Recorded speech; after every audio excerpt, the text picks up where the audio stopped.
اعوذ باللہ من الشیطان الرجیم بسم اللہ الرحمن الرحیم رب اشرح لی صدری ویسر لی امری واحلل عقدۃ من لسانی یفقہوا قولی سبحانک لا علم لنا الا ما علمتنا انک انت العلیم الحکیم۔ آج ہم اصحاب کہف کے قصے کو پڑھیں گے۔ سورہ کہف پہ ہم ان نشستوں میں اس سے پہلے بھی بات کر چکے ہیں، لیکن اس کی اہمیت کے پیش نظر اور اس کی مقبولیت کے پیش نظر اس حوالے سے کہ اس کی ہر جمعے کو تلاوت کی جاتی ہے، ہم یہ مناسب سمجھتے ہیں، ضروری سمجھتے ہیں اور اپنا فرض سمجھتے ہیں کہ اس میں جو پیغام ہے اس پیغام کو بھی سمجھنے اور سمجھانے کی کوشش کریں۔ اس کی ابتدائی آیات میں حضور صلی اللہ علیہ وسلم کی اس پریشانی کا ذکر ہے جو لوگوں کی گمراہی کی وجہ تھی، اور وہ اللہ تبارک و تعالیٰ کے بارے میں وہ کانسیپٹ تھا کہ جس کانسیپٹ کے بعد ایک درست انفرادی اور اجتماعی کردار تشکیل نہیں پا سکتا، اور حضور صلی اللہ علیہ وسلم کی نظر قیامت تک کے انسانوں پر تھی، اور آپ اس بات کو شدت سے محسوس کر رہے تھے کہ اللہ تبارک و تعالیٰ کے بارے میں غلط تصورات انسانوں کو کہاں تک لے جائیں گے۔ آج ہم ان غلط نظریات کی بنیاد پر تشکیل پانے والی دنیا کے خطرناک مضر اثرات اپنی آنکھوں سے دیکھ رہے ہیں۔ اس موقع پر امت کا یہ فرض ہے کہ جس طرح جس شدت کے ساتھ حضور صلی اللہ علیہ وسلم پریشان تھے، جس کا اظہار قرآن مجید اس طرح سے کرتا ہے کہ ایسا محسوس ہوتا ہے کہ آپ اپنے آپ کو ہلاک کر لیں گے، تو اس کی جھلک امت کے اندر بھی نظر آنی چاہیے، اس پریشانی کی، اور پریشانی کے نتیجے میں اس بات کی کہ یہ امت اپنی تمام توجہ اور اپنی تمام کوششیں اس جانب مرکوز کر دے کہ تمام انسانوں پر اللہ کی معرفت واضح ہو کر سامنے آ جائے، کہ جس خدا کو ہم ماننے کی دعوت دیتے ہیں وہ تمام جہانوں کا رب اور تمام جہانوں کا خالق ہے، اور کوئی کمزوری اس کے اندر نہیں ہے، اور کسی کی مدد کی اسے ضرورت نہیں ہے۔ وہ جو کچھ چاہتا ہے اپنی مرضی اور منشا سے کرتا ہے، کوئی اس کو روکنے والا نہیں۔ وہ جو چاہتا ہے وہ ہو کر رہتا ہے، کوئی اسے روکنے والا نہیں۔ پھر اس کے بعد اس دنیا کی حقیقت بیان کی گئی ہے کہ اس دنیا میں جو کچھ بھی ظاہری زینت ہے، وہ چاہے اقتدار کی صورت میں ہو، چاہے زندگی کے عیش کے سر و سامان کی صورت میں ہو، وہ چاہے عزت اور شہرت کا بلند مقام ہو، یہ سب اللہ تبارک و تعالیٰ کی نظر میں ہیچ ہیں۔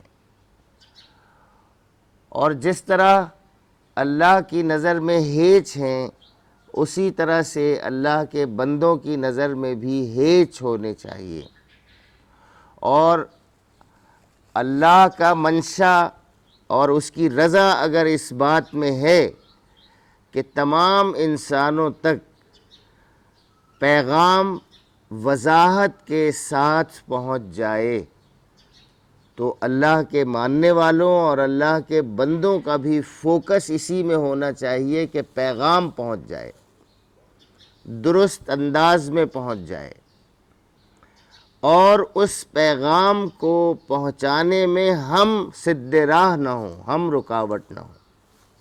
اس کے بعد یہ قصہ جو قرآن مجید میں بیان کیا گیا ہے، اس کو بیان کرنے کا مقصد یہ ہے کہ ایک تو اس بات کا یقین ہو جائے کہ خدا کی قدرت کیا ہے، جس نے زمین و آسمان کو پیدا کیا، اس سے کیا یہ بات اس کے لیے کیا مشکل ہے کہ وہ چند آدمیوں کو 200-300 سال تک سلائے رکھے اور پھر ویسا ہی تندرست و توانا ان کو جگا دے۔ لوگ اس پہ حیرت کرتے ہیں، جو لوگ اس پہ حیرت کرتے ہیں کہ 300 سال تک یا اس سے کم یا زیادہ مدت تک کچھ لوگوں کو سلا دیا گیا اور پھر اٹھا دیا گیا، یہ کیسے ہو سکتا ہے؟ تو جو یہ سوچتے ہیں کہ یہ کیسے ہو سکتا ہے، وہ اس زمین و آسمان کی تخلیق کے بارے میں کیوں نہیں سوچتے؟ اگر انہیں اس کا یقین ہے کہ اس زمین و آسمان کی تخلیق اللہ رب العزت نے کی ہے، پھر تو ان کو پھر کوئی سوال پیدا نہیں ہوتا کہ یہ کیسے ہو گیا، اس کو عقل تسلیم نہیں کرتی۔ یہاں آ کے انسان عقل کے غلط استعمال کی طرف چلا جاتا ہے۔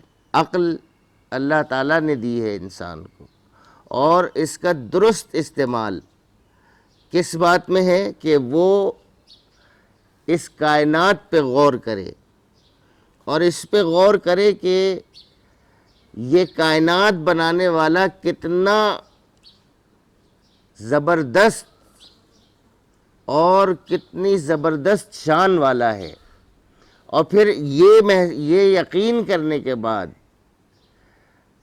پھر اس بات کو بھی جان جائے کہ ضرور وہ ایک دن ہمیں بلائے گا اور ہم سے پوچھے گا کہ تم نے کیا کارنامہ کیا۔ عقل اس میں استعمال کرنی چاہیے۔ اس کے برعکس غلط استعمال عقل کا کیا ہے کہ وہ یہ سوال کرنے لگے کہ یہ کیسے ہو گیا۔ یہ چھوٹی چھوٹی چیزیں جو اس کے عقل سے باہر ہوتی ہیں، اس کے محسوسات سے باہر ہوتی ہیں، وہ ان کے بارے میں سوچنے لگتا ہے۔ تو اس کا جواب یہ ہے کہ جس خالق کائنات نے، جس قادر مطلق نے یہ کائنات بنائی ہے اور اس میں اضافہ پہ اضافہ ہوتا چلا جا رہا ہے، اس کی قدرت سے کوئی بات دور نہیں۔ پھر اس سبق میں، اس قصے میں یہ سبق بھی، یہ اسباق بھی پوشیدہ ہیں کہ جو آج اہل ایمان ہیں وہ ان کا ایمان کیا ہونا چاہیے؟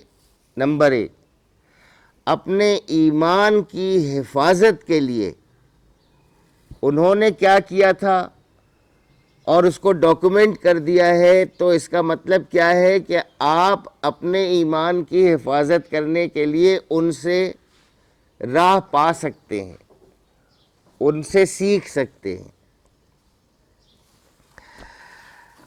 واقعہ کچھ اس طرح سے ہے کہ قیصر ڈیسس کے زمانے میں جب مسیح علیہ السلام کے پیرو جو مسلمان تھے ان پر ظلم و ستم ہو رہا تھا، اور اس وقت کے بادشاہ کا دعویٰ یہ تھا کہ زمین پر انسانوں کے درمیان معاملات چلانے کے لیے جو بھی قانون ہوگا وہ اس بادشاہ کا بنایا ہوا قانون ہوگا۔ جو بادشاہ نے کہہ دیا وہ قانون ہے، اور جس چیز کو بادشاہ نے انکار کر دیا اس چیز کو سب انکار کریں گے۔ یہ بنیادی بات اسلام کے بنیادی نظریے سے متصادم ہے۔ انسان اپنی انفرادی اور اجتماعی زندگی میں بہت سارے فیصلے کرنے کے لیے آزاد ہے۔ اس کو جہاں دو راہ ملتی ہیں وہاں پہ اس کو کوئی ایک راہ منتخب کرنا ہی ہوتی ہے، اس کے لیے اس کو اجازت ہے کہ وہ جو چاہے استعمال کر لے۔ لیکن کچھ اصول ہیں، کچھ بنیادی ضابطے ہیں جو اللہ تعالیٰ نے انفرادی اور اجتماعی زندگی کے لیے طے کر دیے ہیں، کچھ حدود ہیں جنہیں اللہ تعالیٰ نے متعین کر دیا ہے، اور یہ ہر زمانے میں تمام انسانوں کے لیے ایک رہی ہے۔ تو اجتماعی زندگی کے قوانین و ضابطے زمین پر جو بھی ہوں گے وہ اللہ تعالیٰ کی ہدایات کے مطابق ہوں گے۔ اس کے باوجود کہ 10 معاملات آپ کے سامنے پیش آئیں، ان 10 کے 10 معاملات میں آپ اپنی سہولت کے اعتبار سے کوئی فیصلہ کر لیں، اس سب کے باوجود آپ اس اصولی بات کو مانیں گے کہ جس معاملے میں اللہ نے کوئی حکم دے دیا ہے پھر ہمیں اسی کی تعمیل کرنی ہے، اور جس معاملے میں ہمیں حکم سمجھ میں نہیں آ رہا، نہیں واضح حکم ہے، وہاں پہ ہم اپنی عقل استعمال کریں گے۔ یہ بنیادی بات ہے جسے سمجھ لیجئے کہ جس معاملے میں اللہ نے فیصلہ کر دیا ہے، اس کے رسول نے فیصلہ کر دیا ہے، اس معاملے میں کوئی ڈیبیٹ نہیں ہو سکتی۔ زندگی کے بہت محدود معاملات ہیں جن کے بارے میں فیصلہ کر دیا گیا ہے، باقی تمام زندگی کا میدان کھلا ہے، اس میں اس نور کی روشنی میں اللہ اور رسول کے فیصلوں کی نظیر اور مثالوں کی روشنی میں انسان اپنی زندگی طے کرے گا۔ یہ جو نظیر والی بات ہے، مثال والی بات ہے، یہ ہم اپنی اجتماعی زندگی میں اس کو سامنے رکھتے ہیں۔ عدالتیں جو فیصلہ کرتی ہیں وہ پچھلے کیسز کی نظیر کو سامنے رکھتے ہوئے کرتی ہیں کہ ایسا فیصلہ پہلے ہو چکا ہے، اس کی روشنی میں وہاں سے لیتے ہوئے کچھ موڈیفائی کر کے فیصلہ کرتی ہیں۔ تو انسان کو کیا کرنا ہے؟ انسان کی پوزیشن یہ ہے کہ وہ بہت سارے معاملات میں فیصلہ خود کر سکتا ہے۔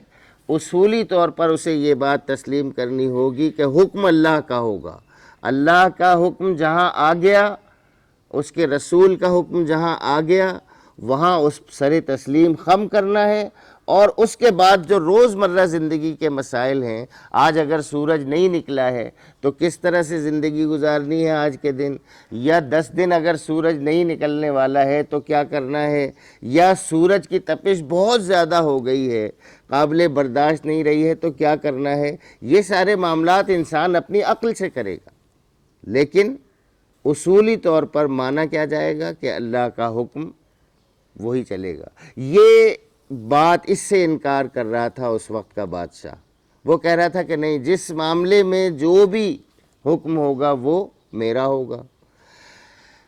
اس موقع پر کیا ہوگا یا کیا ہوا ہوگا؟ ظاہر ہے کہ کچھ لوگوں نے اس سے اختلاف کیا۔ اب اختلاف کرنے والوں کی بھی مختلف صورتیں ہو جاتی ہیں۔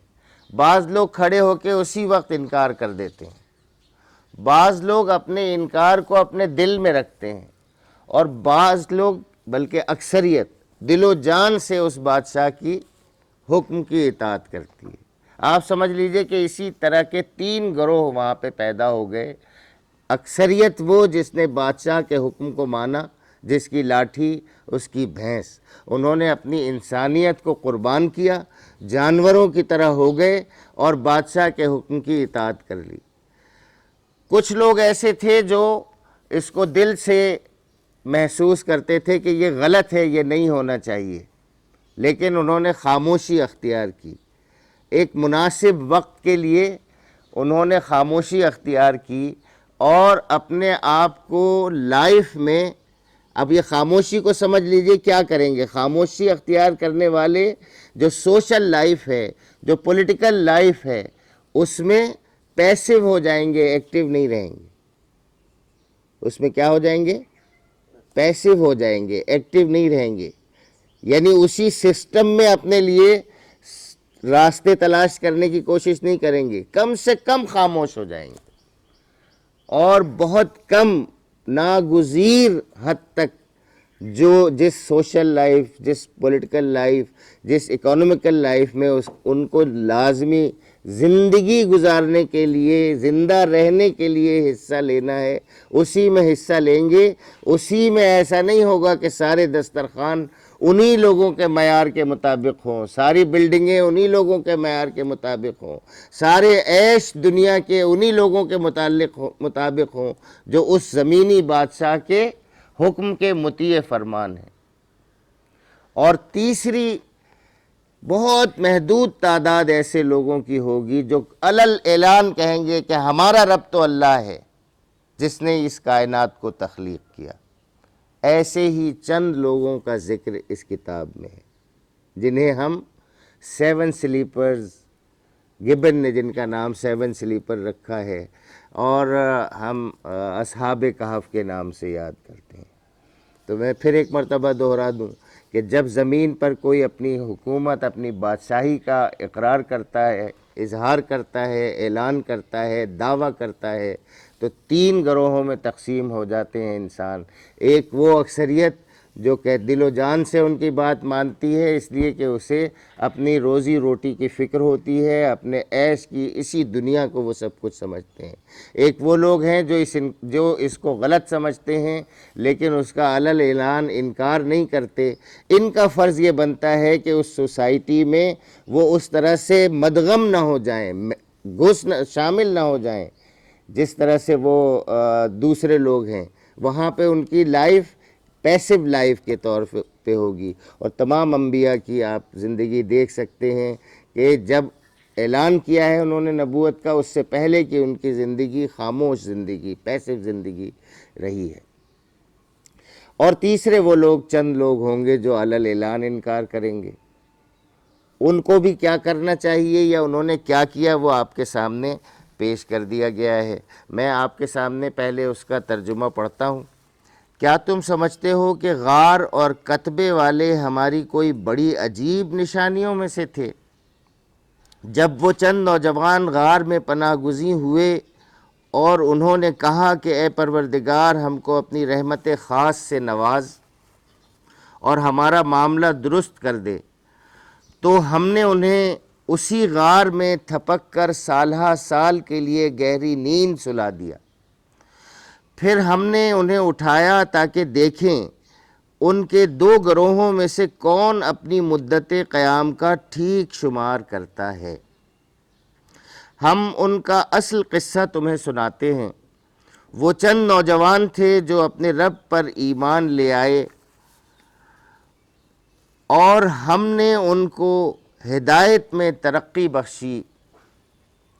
ہم نے ان کے دل اس وقت مضبوط کر دیے جب وہ اٹھے اور انہوں نے اعلان کر دیا کہ ہمارا رب تو بس وہی ہے جو آسمانوں اور زمین کا رب ہے، ہم اسے چھوڑ کر کسی دوسرے معبود کو نہ پکاریں گے. اگر ہم ایسا کریں تو بالکل بیجا بات کریں گے. پھر انہوں نے آپس میں ایک دوسرے سے کہا، یہ ہماری قوم تو رب کائنات کو چھوڑ کر دوسرے خدا بنا بیٹھی ہے.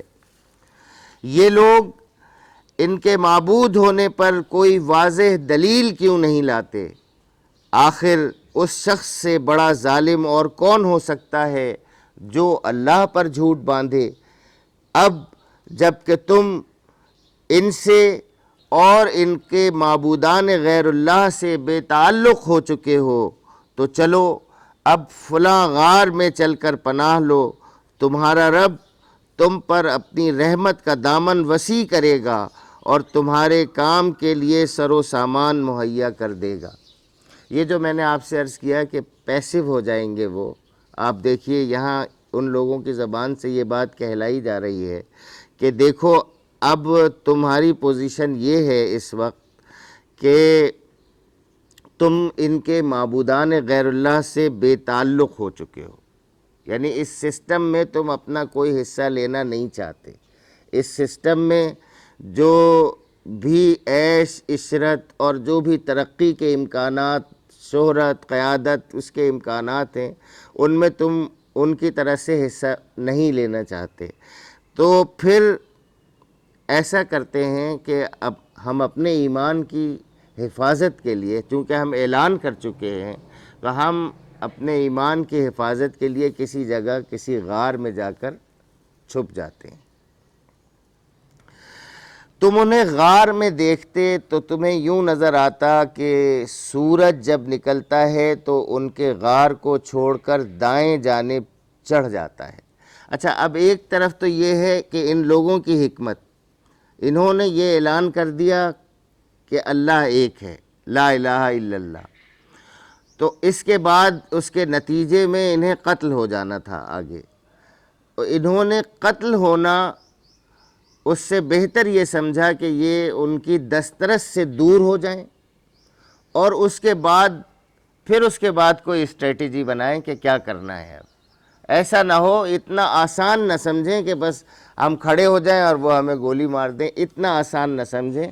ہم کہیں بیٹھتے ہیں چل کے، کہیں چھپ کے ہم وہاں پہ منصوبہ بندی کرتے ہیں کہ ہمیں اب کیا کرنا چاہیے، اپنے موقف پر ڈٹے رہنے کے ساتھ ساتھ ہمیں کیا ایکٹیویٹی کرنی چاہیے، کیا اسٹریٹجی بنانی چاہیے۔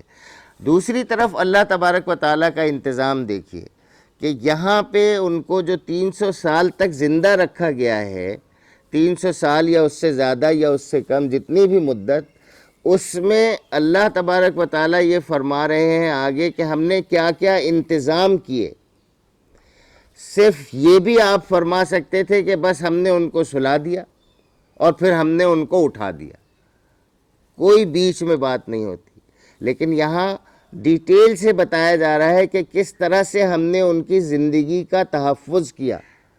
اس کا کیا پیغام ہے؟ اس کا پیغام یہ ہے کہ جو زمین اور آسمان کے درمیان جو قوتیں ہیں، جو چیزیں ہیں جو اللہ تعالیٰ نے بنائی ہیں، ان کو برتنا اور استعمال کرنا سیکھنا چاہیے، اور اس میں جو کچھ بھلائی ہے اس کو اختیار کرنے کے لیے مختلف طریقے اختیار کرنے چاہیے۔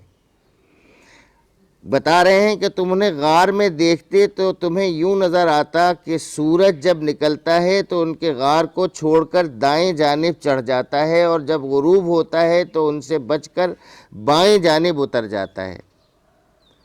تو یہ حکمت ہے نا، یہ تو سو رہے تھے اور اللہ تعالیٰ کو ان کی حفاظت کرنی تھی، تو سورج کی ان شعاؤں سے ان کی حفاظت کی جو انہیں نقصان پہنچا سکتی تھی۔ تو اب اگر آپ زندہ ہیں تو آپ کو اپنی زندگی کے لیے کیا کرنا ہوگا؟ سورج کو اسی طرح سے آپ نے دیکھنا ہوگا، اور اس کے ساتھ ساتھ آپ نے اپنی زندگی کے لیے انتظام بھی کرنا ہوگا۔ تو اور جب غروب ہوتا ہے تو ان سے بچ کر بائیں جانب اتر جاتا ہے، اور وہ ہیں کہ غار کے اندر ایک وسیع جگہ میں پڑے ہیں۔ یہ اللہ کی نشانیوں میں سے ایک ہے، جس کو اللہ ہدایت دے وہی ہدایت پانے والا ہے، اور جسے اللہ بھٹکا دے اس کے لیے تم کوئی ولی مرشد نہیں پا سکتے۔ تم انہیں دیکھ کر یہ سمجھتے کہ وہ جاگ رہے ہیں۔ اب یہ بھی ایک انتظام ہے اللہ تعالیٰ کی طرف سے، ان کے جسموں پہ ایسی صورتحال طاری کر دی گئی کہ کوئی وہاں جا کے دیکھے تو وہ سمجھے کہ یہ ہوشیار ہے۔ عام طور پر انہی لوگوں پر شیطان اور اس کے کارندوں کا حملہ ہوتا ہے جو غافل ہوتے ہیں، کبھی موبائل چھنا ہے آپ لوگوں سے؟ کسی سے چھنا ہے؟ آپ سے چھنا ہے؟ جس وقت اس گروہ نے آپ پر حملہ کیا، آپ کی کیفیت کیا تھی؟ آپ غافل تھے، سوچ رہے تھے، کچھ سوچ رہے تھے، کسی سے لگے ہوئے بات کر رہے تھے، دنیا مافیہا کی کوئی فکر نہیں تھی، نہ ادھر دیکھ رہے تھے نہ ادھر دیکھ رہے تھے۔ حملہ کرنے والے نے دیکھا کہ اس پہ بس میں چھاپ سکتا ہوں اس کو، اور فوراً کر دیا۔ تو یہاں کیا پیغام ہے کہ وہ تو سو رہے تھے تو اللہ تعالیٰ نے ان کو ایسا بنا دیا کہ جیسے وہ جاگ رہے ہوں. تو آپ بھی آپ کی زندگی میں اگر آپ خطرات سے بچنا چاہتے ہیں تو آپ کو کیا رویہ اختیار کرنا ہوگا؟ غفلت نہیں، ہوشیاری. آپ ایسے زندگی گزاریں جیسے آپ جاگ رہے ہیں. ہم 24 گھنٹے میں کچھ دیر ضرور سوتے ہیں، سونا ضروری ہے، لیکن اگر ہم جاگنے کے بعد بھی سوئے رہیں، جاگنے کے بعد بھی غافل رہیں، غافل کس چیز سے؟ اپنے مقصد سے، اپنی زندگی کے مقصد سے، اپنی زندگی کے مشن سے. کوئی گول نہ ہو زندگی میں. جس کی زندگی میں کوئی گول اور کوئی مقصد نہ ہو کہ اسے یہ کرنا ہے. کوئی 7 کلاس کا اسٹوڈنٹ ہے تو اس کو اگلے سال 8 کلاس میں جانا ہے. کسی کو 9 کلاس کا ایگزام دینا ہے تو اس نے اگلے سال کہاں جانا ہے؟ 10th میں جانا ہے. کسی نے میٹرک کا امتحان دینا ہے تو اس نے اعلیٰ نمبروں سے امتحان پاس کرنا ہے تاکہ انٹر میں کسی اچھے کالج میں داخلہ مل سکے. کیوں محسن؟ یہ ٹارگٹ ہونا چاہیے نا. تو یہ جب ٹارگٹ ہوگا تو اس ٹارگٹ کو اچیو کرنے کے لیے غفلت نہیں ہوگی. آپ نے اگر روزانہ 1000 روپے کمانا ہے تو آپ میٹھی نیند ہر وقت نہیں سو سکتے. تھوڑا سا آپ نے آرام کرنے کے لیے ٹائم نکالنا ہے.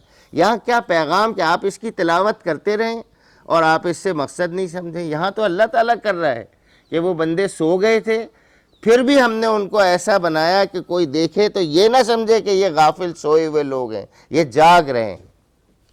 تحسبہم ایقاظا وہم رقود، تم انہیں دیکھ کر سمجھتے کہ وہ جاگ رہے ہیں حالانکہ وہ سو رہے تھے. ہم انہیں دائیں بائیں کروٹ دلواتے رہتے تھے. اب یہ بھی ایک حکمت ہے، یہ بھی ضروری ہے. انسان ایک رخ پہ اگر لیٹا رہے تو کیا ہو جاتا ہے؟ بیڈ سور ہو جاتا ہے.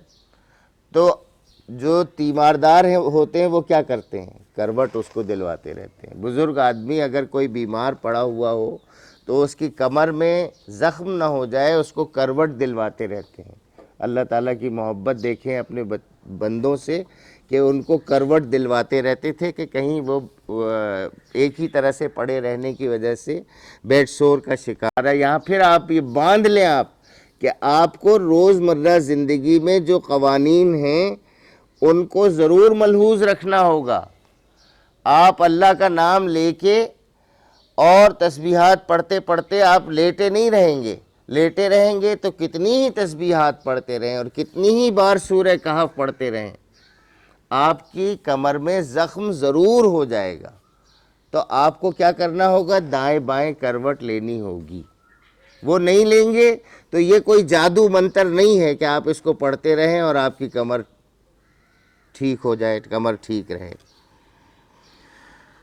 اچھا، اور آگے دیکھیے، اور ان کا کتا غار کے دہانے پر ہاتھ پھیلائے بیٹھا تھا. کتا کیوں وہ اپنے ساتھ لے گئے تھے؟ کتا جو ہے وہ آپ جانتے ہیں ایک وفادار جانور ہے، آپ کے ساتھ رہتا ہے. آپ پر حملہ آور کسی شخص کو روکتا ہے، اس کا وجود ہی سامنے والے کو حملہ کرنے سے روکتا ہے. اس کا وجود ہی سامنے والے کو آسان حملہ نہیں ہوگا. وہ سوچے گا یار اس کے ساتھ تو ایک محافظ بھی ہے. اور اگر وہ غار کے دہانے پر بیٹھا ہے تو آپ بعض کتے ایسے ہوتے ہیں کہ ان کا روب ایسا ہوتا ہے دور سے ہی آدمی بھاگ جاتا ہے. تو یہاں فرمایا کہ ان کا کتا غار کے دہانے پر ہاتھ پھیلائے بیٹھا تھا. اگر تم کہیں جھانک کر انہیں دیکھتے تو الٹے پاؤں بھاگ کھڑے ہوتے اور تم پر ان کے نظارے سے دہشت بیٹھ جاتی. یہ سارا انتظام ہے، اللہ تبارک و تعالیٰ نے کیا ہے. اور یہاں ڈاکومنٹ کرنے کا مطلب یہ ہے کہ آپ بھی انتظام کریں. آپ ان آیات کو پڑھتے رہیں، ثواب حاصل کرتے رہیں، یہ مقصد نہیں ہے. آپ اس طرح سے دیکھیں، سوچیں، انتظام کریں. اور اسی عجیب کرشمے سے ہم نے اٹھا بٹھایا تاکہ ذرا آپس میں پوچھ گچھ کریں. ان میں سے ایک نے پوچھا. اب دیکھیے ہماری ساری گفتگو، ہمارے علماء کی ساری بحثیں وہ کتنے تھے، کتنا عرصہ رہے، اور یہ آگے کی چیزوں میں آ جاتی ہیں۔ پھر وہ پوری کہانیاں پرانی کتابوں سے نکالتے ہیں، وہ بندہ اٹھا، وہ اس ہوٹل میں گیا، اس ہوٹل میں روٹیاں پک رہی تھیں، اس میں یہ ہو رہا تھا اور وہ ہو رہا تھا، پھر وہ اس محلے میں بھی گیا، کہانیاں بھئی ساری ان پہ تو بحث ہے۔ مجھے تو میں نے اس سے پہلے یہ جو آپ سے اس سے پہلے گفتگو کی ہے میں نے کہیں نہیں سنی، اور نہ کہیں پڑھ کے مجھے پتہ چلا کہ ان چیزوں پہ غور و فکر کرنا چاہیے۔ حالانکہ سیدھا پیغام جو میں نے آپ کے سامنے عرض کیا ہے وہ عمل کا ہے، اور وہ ساری ان حکمتوں کو استعمال کرنے کا ہے۔ ان سے بالکل صرف نظر کرتے ہیں۔ وجہ کیا ہے؟ عمل کی دنیا سے دور رہنے والے، عمل کی دنیا سے دور رہنے والے عمل کی باتوں کو اگنور کر دیں گے، اور غفلت میں رہنے والے وہ اوراد اور وظائف اور بس جادو کے انتظار میں، معجزات کے انتظار میں وہ بس کچھ نہ کچھ رٹتے رہیں گے۔ اور اسی عجیب کرشمے سے ہم نے انہیں اٹھا بٹھایا تاکہ ذرا آپس میں پوچھ گچھ کریں۔ ان میں سے ایک نے پوچھا، کہو کتنی دیر اس حال میں رہے؟ دوسروں نے کہا، شاید دن بھر یا اس سے کچھ کم رہے ہوں گے۔ یہی حال ہمارا روز حشر جب آنکھ کھلے گی تو ہوگا۔ پوچھیں گے کہ کتنے دن رہے۔ اچھا، اس کو روز حشر میں جانے کی ضرورت نہیں ہے۔ آپ نے اگر 16 سال کی زندگی گزاری ہے، آپ نے اگر 37 سال کی زندگی گزاری ہے، تو کتنی دیر میں آپ اس کا ریویو کر لیتے ہیں؟ کتنی دیر میں؟ 5 منٹ آنکھ بند کر کے پوری 37 38 سال کی زندگی، پوری 12 14 18 17 سال 19 سال کی زندگی یوں گزر جاتی ہے۔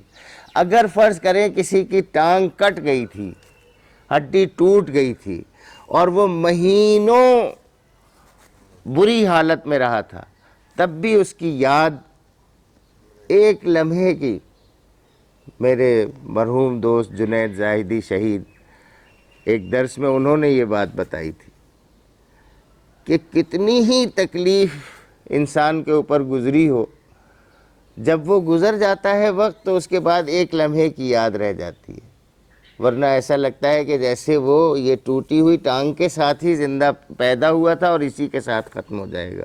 اللہ تعالیٰ جنید بھائی پر اپنی رحمتیں نازل فرمائے، ان کے درجات بلند فرمائے۔ اللہ تبارک و تعالیٰ کے بارے میں بہت درست ان کا تصور تھا، اور جتنا درست ان کا تصور تھا اتنی ہی درست ان کی زندگی تھی۔ وہ عمل کے آدمی تھے، اور ان کے عمل میں اللہ تعالیٰ نے برکت دی تھی۔ اللہ تعالیٰ ہمیں بھی ان کی طرح سے عمل کرنے والا بنائے۔ دوسروں نے کہا، شاید دن بھر یا اس سے کچھ کم رہے ہوں گے۔ پھر وہ بولے، اللہ ہی بہتر جانتا ہے۔ یہ ہے سب سے بہترین طرز عمل، سوچ کا، گفتگو کا، بات چیت ہو۔ اختلاف ہو رہا ہے، ایک آدمی کہہ رہا ہے کہ ہم پورے دن سوئے ہیں، کوئی کہہ رہا ہے 24 گھنٹے، کوئی کہہ رہا ہے نہیں چند گھنٹے سوئے ہیں۔ بس اس کو سب نے اپنی رائے دے دی، اس کے بعد کہہ دیا اب یہ پچھلی بات ہے نا، اللہ ہی بہتر جانتا ہے۔ سب سے فیصلہ کن بات یہ ہے، کوئی ضرورت نہیں ہے بحث کرنے کی۔ ارے اب آپ بحث میں لگ جائیں، وہ دیکھو وہ سورج کہاں پہ ہے، ہم جب آئے تھے تو یہاں پہ تھا، ادھر لکیر کھینچی، ادھر لکیر کھینچی، اس کا حساب، اسی بحث میں لگے رہے، یہاں تک کہ بعض اوقات گریبان پکڑ لیتے ہیں ایک دوسرے کو۔ ہمیں کیا سکھایا جا رہا ہے؟ ہمیں سکھایا جا رہا ہے، پھر وہ بولے اللہ ہی بہتر جانتا ہے، کہ ہمارا کتنا وقت اس حالت میں گزرا۔ چلو اب آگے بڑھو، یہ تو ہو گیا نا۔ اب اپنے میں سے کسی کو چاندی کا یہ سکہ دے کر شہر بھیجیں اور وہ دیکھے کہ سب سے اچھا کھانا کہاں ملتا ہے۔ یہاں بھی ایک پیغام آپ کو مل گیا کہ کھانا کھانے کے لیے جانا ہے تو سب سے اچھا کھانا کہاں پہ ملتا ہے وہاں سے لے کے آؤ۔ پیسے ہیں نا آپ کے پاس، آپ لے کے گئے ہیں، پیسے لے کے ایک بندہ جا رہا ہے۔ بعض لوگ ایسے بھی ہوتے ہیں، ارے یار جو بھی روکھی سوکھی ملے لے آؤ، دیکھنے کی بھی ضرورت نہیں کرتے۔ ہدایت کیا دی جا رہی ہے کہ جو سب سے اچھا جہاں ملے، یہ نہیں جلی ہوئی روٹی اٹھا کے لے آؤ اور جو ہے جلا ہوا سالن یا سڑا ہوا سالن یا پرانا باسی سالن، نہیں بھائی، جو لے کے آنا اچھا لے کے آنا، صاف ستھرا لے کے آنا، حفظان صحت کے تقاضوں کے مطابق پکایا ہوا لے کے آنا، دیکھ کے آنا، کسی کوڑے دان پہ بیٹھ کے تو نہیں بندہ پکا رہا ہے اور کھلا رہا ہے اور بیچ رہا ہے. یہ ساری چیزیں اس میں آ جاتی ہیں. اور آپ نے دیکھنا ہے کہ وہ اچھا کھانا کہاں ملتا ہے، وہاں سے وہ کچھ کھانے کے لیے لائے، اور چاہیے کہ ذرا ہوشیاری سے کام دے. ایسا نہ ہو کہ وہ کسی کو ہمارے یہاں ہونے سے خبردار کر بیٹھے. اگر کہیں ان لوگوں کا ہاتھ ہم پر پڑ گیا تو بس سنسار ہی کر ڈالیں گے، یا پھر زبردستی ہمیں اپنی ملت میں واپس لے جائیں گے، اور ایسا ہوا تو ہم کبھی فلاح نہ پا سکیں گے. اس طرح ہم نے اہل شہر کو ان کے حال پر مطلع کیا تاکہ لوگ جان لیں کہ اللہ کا وعدہ سچا ہے، اور یہ کہ قیامت کی گھڑی بے شک آ کر رہے گی. مگر ذرا خیال کرو کہ جب سوچنے کی اصل بات یہ تھی، اس وقت وہ آپس میں اس بات پر جھگڑ رہے تھے کہ ان اصحاب کہف کے ساتھ کیا کیا جائے. کچھ لوگوں نے کہا ان پر ایک دیوار چن دو، ان کا رب ہی ان کے معاملے کو بہتر جانتا ہے. مگر جو لوگ ان کے معاملات پر غالب تھے انہوں نے کہا ہم تو ان پر ایک عبادت گاہ بنائیں گے. کچھ لوگ کہیں گے کہ وہ 3 تھے اور چوتھا ان کا کتا تھا، اور کچھ دوسرے کہہ دیں گے کہ 5 تھے اور چھٹا ان کا کتا تھا. یہ سب بے تکی ہانکتے ہیں.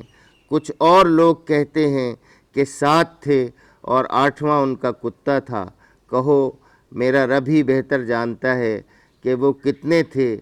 کم ہی لوگ ان کی صحیح تعداد جانتے ہیں.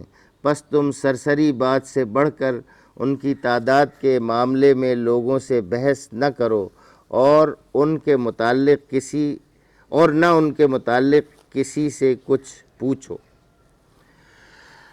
اب یہاں اسی وقت میں جب آپ لوگوں سے بات کرتا ہوں تو یہ کوئی اسکرپٹڈ بات نہیں ہوتی. یہاں سے پڑھ کے تفہیم القرآن سے پڑھ کے جو فہم حاصل ہوتا ہے وہ آپ کے سامنے پیش کرتا ہوں. اور بعض اوقات زیادہ تر بیچ میں آ جاتی ہیں چیزیں کچھ. تو اگر ہم اس کو تمثیل کی زبان میں سمجھیں کہ وہ چند نوجوان تھے اور ساتھ میں ان کا کتا تھا، اور اس کتے کو دیکھ کر وہ اس طرح سے تھا بیٹھا ہوا کہ لوگ اگر ادھر سے کوئی گزرتے تھے یا آتے تھے ان کی تلاش میں بھی تو وہ دہشت زدہ ہو کر چلے جاتے تھے، ان پر ہاتھ ڈالنے کی کوئی ہمت نہیں ہوتی تھی. یہ کمزور لوگ تھے. آپ لوگوں نے ایک لفظ سنا ہوگا ڈیٹرنٹ. ڈیٹرنٹ کیا ہوتا ہے؟ نہیں؟ چلیں ایٹم بم کا تو نام سنا ہوگا. میں ڈیٹرنٹ کا شاید ہو سکتا ہے صحیح تلفظ ادا نہ کر رہا ہوں، لیکن اصطلاحاً یہ اس لیے استعمال کیا جاتا ہے کہ ایٹم بم ہم نے بنایا ہے، پاکستان نے ایٹمی دھماکے کیے ہیں، تو اس کے نتیجے میں دنیا، چاہے وہ ہندوستان ہو یا کوئی اور ہو، وہ ہم پر ہاتھ نہیں ڈال سکتی اتنی آسانی سے، اس لیے کہ انہیں معلوم ہے کہ ہمارے پاس بھی جوابی حملہ کرنے کی صلاحیت موجود ہے. بات سمجھ رہے ہیں؟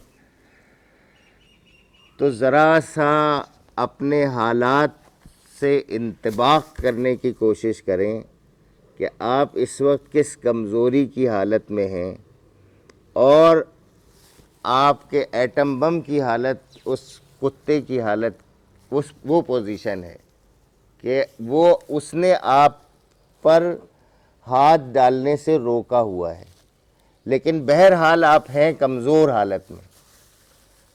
آپ کس حالت میں ہیں؟ کمزور حالت میں ہیں. آپ نے اپنے پوٹینشل کو چھپایا ہوا ہے. اب میں پوری بحیثیت مجموعی امت مسلمہ کی بات کروں، پاکستان کی بات کروں، تو آپ نے اپنے پوٹینشل کو ابھی چھپایا ہوا ہے. آپ کا پوٹینشل آپ کا دشمن بھی آپ سے زیادہ سمجھتا ہے، اور وہ آپ کو مٹانے پر تلا ہوا ہے. اور آپ کا کام کیا ہے؟ آپ ان واقعات سے بہت زیادہ ہدایت حاصل کر سکتے ہیں، بشرطے کہ آپ ان آیات پر غور و فکر کریں اور اس کے مطابق پھر ایکشن پوائنٹ آپ طے کریں اور راستے پر نکل پڑیں. ورنہ آپ اسے پڑھتے رہیں گے ورد کرتے رہیں گے، حفظ کرتے رہیں گے، اور معاملات جوں کہ توں چلے جاتے رہیں گے۔ اگر آپ تبدیلی لانا چاہتے ہیں اپنی زندگی میں اور دنیا کو بدلنا چاہتے ہیں تو لازم ہے کہ اس کتاب کو سمجھ کر پڑھیں اور اس پر عمل کرنے کی نیت سے پڑھیں۔ وآخر دعوانا ان الحمد للہ رب العالمین۔